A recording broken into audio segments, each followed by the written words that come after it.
বরিশালে প্রতিদিন ৯টি বিবাহ বিচ্ছেদ হয়, আবেদনে এগিয়ে যায় নারীরা। বরিশালে আশঙ্কাজনক হারে বাড়ছে বিবাহ বিচ্ছেদ।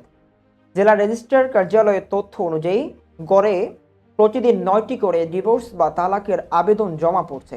গত ২ বছরের রেজিস্ট্রেশন হওয়া বিয়ের তুলনায় বিচ্ছেদের সংখ্যা উল্লেখযোগ্যভাবে বেশি। এক্ষেত্রে পুরুষদের তুলনায় নারীরাই এগিয়ে রয়েছেন।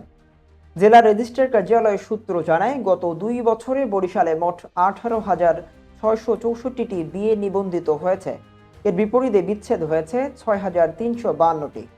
২০২৩ সালে ৯,৬৬৬টি বিয়ের মধ্যে ৩,০০৫টি সংসার ভেঙেছে, আর ২০২৪ সালে ৮,৯৭৮টি বিয়ের বিপরীতে বিচ্ছেদ হয়েছে ৩,৩৪৭টি। পারিবারিক কলহ, মনোমালিন্য ও পারস্পরিক অবিশ্বাসকে বিচ্ছেদের অন্যতম কারণ হিসেবে দেখছেন সংশ্লিষ্টরা। তুচ্ছ বিষয়কে কেন্দ্র করে সম্পর্ক ভাঙার পাশাপাশি হতাশাজনিত আত্মহত্যার চেষ্টাও ঘটনা ঘটছে। বরিশাল মহানগরীর নথুল্লাবাদ এলাকায় এক ব্যবসায়ী সম্প্রতি পারিবারিক সম্পর্কে আস্থা হারিয়ে কীটনাশক পান করে আত্মহত্যার চেষ্টা করেন। পরে তিনি সুস্থ হয়ে ওঠেন। এছাড়াও সামাজিক যোগাযোগ মাধ্যমে পরিচয়ের মাধ্যমে বিয়ে করে সংসার টিকিয়ে রাখতে না পারার ঘটনাও বাড়ছে।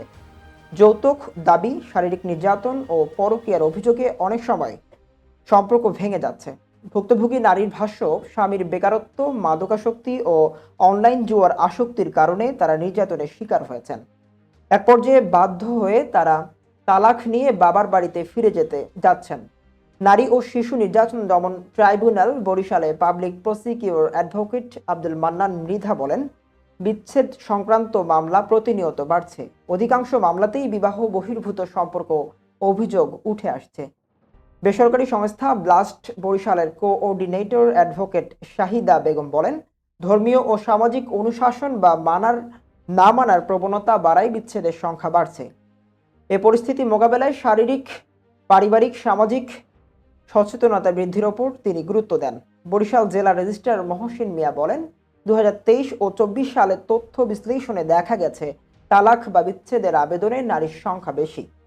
২০২৫ সালে এর প্রবণতা আরও বাড়তে পারে বলে তিনি আশঙ্কা প্রকাশ করেছেন। দর্শক, আপনাদের কি মনে হয় জানাবেন কমেন্টে।